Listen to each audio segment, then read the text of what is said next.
नमस्ते। आज बात करते हैं एक बड़ी ही दिलचस्प और कह सकते हैं विवादास्पद आर्थिक विचार की। ये विचार निवेशक कैथी वुड का है। आजकल हर तरफ बस महंगाई ही की बात हो रही है ना। कीमतें बढ़ रही हैं, सब परेशान हैं। लेकिन क्या हो अगर असली कहानी कुछ और ही हो। कुछ एक्सपर्ट्स का मानना है कि खतरा महंगाई नहीं बल्कि ठीक इसका उल्टा है। और हाँ, इसी में एक बहुत बड़ा मौका भी छिपा है। तो चलिए इस चेतावनी को थोड़ा और करीब से देखते हैं। क्या सच में ऐसे कोई संकेत हैं कि कीमतें कम हो रही हैं? आइए पता लगाते हैं। देखिए, ये सिर्फ थ्योरी नहीं है। कैथी वुड असल दुनिया के उदाहरण दे रही हैं। जैसे पेप्सी और डोरिटोस जैसी चीजों की कीमतें 15% तक कम हुई हैं। कोक ने दाम बढ़ाए तो लोगों ने विरोध किया। और तो और पुराने घरों की महंगाई लगभग रुक सी गई है और नए घरों की कीमतें तो गिर रही हैं। पेट्रोल के दाम भी कम हो रहे हैं। ये सब क्या है? ये एक बड़े डिफ्लेशनरी यानी कीमतों के गिरने के दबाव के शुरुआती संकेत हो सकते हैं। लेकिन एक मिनट, अपस्फीति या डिफ्लेशन शब्द सुनते ही तो दिमाग में आर्थिक मंदी और बर्बादी की तस्वीरें आती हैं, है ना? तो क्या ये सब अच्छी खबर है या बुरी? बस यही सवाल इस पूरी चर्चा का सबसे जरूरी हिस्सा है। यहाँ पर तर्क ये दिया जा रहा है कि हर डिफ्लेशन एक जैसा नहीं होता। असल में इसके दो चेहरे हैं, एक अच्छा और एक बुरा। अब ये बहुत मजेदार है, जरा इस फर्क को समझिए। बुरी अपस्फीति तब होती है जब इकोनॉमी कमजोर हो, डिमांड ही खत्म हो जाए, मतलब लोगों के पास खरीदने के लिए पैसे ही नहीं हैं। इसका नतीजा होता है कर्ज का संकट। वही दूसरी तरफ है अच्छी अपस्फीति। ये आती है टेक्नोलॉजिकल इनोवेशन से, यानी नई तकनीक से।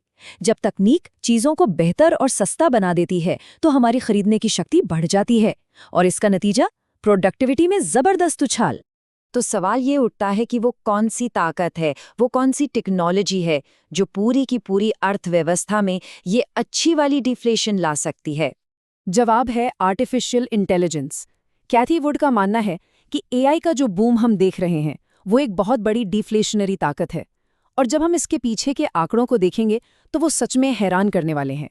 जैसे ये देखिए, एआई को ट्रेनिंग देने की जो लागत है, मतलब एक एआई मॉडल को कुछ नया सिखाने का जो खर्चा है, वो हर साल 75% गिर रहा है। 75%। सोचिए, इससे इनोवेशन कितनी तेजी से बढ़ रहा होगा।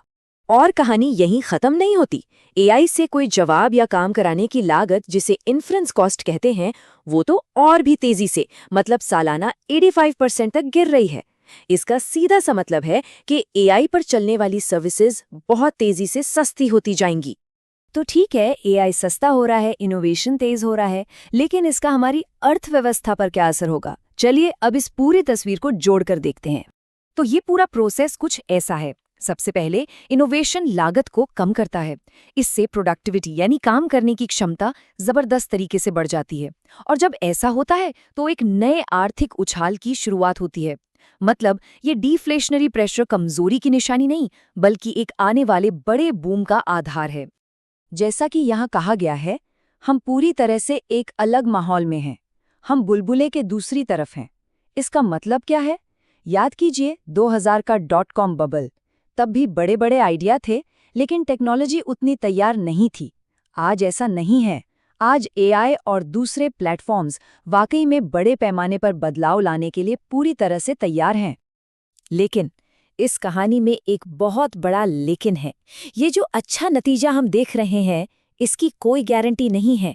क्यों? क्योंकि इसके रास्ते में एक बहुत बड़ा खतरा है। और वो खतरा है पॉलिसी का खतरा। दिक्कत यह है कि जो पॉलिसी बनाने वाले हैं, जो सेंट्रल बैंक है, वो आज भी पुराने औद्योगिक युग के डेटा को देख रहे हैं। ऐसे में बहुत बड़ा रिस्क है कि वो इस टेक्नोलॉजी से आ रही डिफ्लेशन की लहर को समझ ही ना पाएं।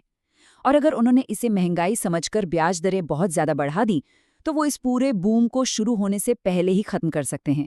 ये एक बहुत बड़ी नीतिगत गलती हो सकती है। हालांकि इस सब के बावजूद एक मजबूत विश्वास है कि सच की ही जीत होगी। मतलब हो सकता है कि थोड़े समय के लिए बाजार में कंफ्यूजन रहे, उतार चढ़ाव रहें, लेकिन आखिर में टेक्नोलॉजी की जो ताकत है, जो ये बदलाव ला रही है, वो ही जीतेगी। और ये सब हमें एक आखिरी और बहुत ही जरूरी सवाल पर लाकर खड़ा कर देता है। सवाल ये है कि क्या हमारी अर्थव्यवस्था, क्या हमारे सोचने का तरीका गिरती कीमतों से आने वाले इस प्रोडक्टिविटी बूम के लिए तैयार है?